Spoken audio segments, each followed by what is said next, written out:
मुंबई गोवा महामार्गावर भीषण अपघात घडल्याची घटना काल शुक्रवार दिनांक 5 सप्टेंबर रोजी राजापूर तालुक्यातील हातिवली टोल नाक्यावर घडली असून या अपघातात एकाचा जागीच मृत्यू झालाय तर 5 जण गंभीर जखमी झालेत। राजेश शेखर नायडू वय वर्ष 35 असं मयत झालेल्या व्यक्तीचं नाव असल्याचं पोलिसांकडून सांगण्यात आलंय।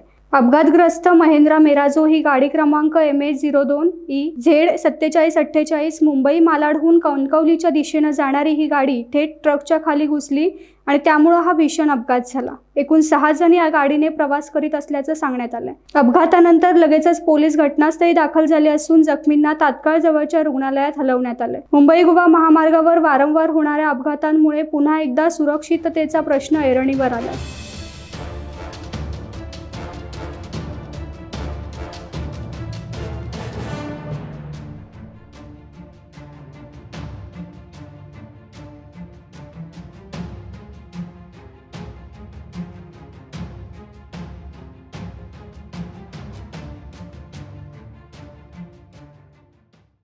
टाइम्स डिजिटलला लाईक करा, शेअर करा, सबस्क्राइब करा आणि बेल आयकॉन दाबायला विसरू नका।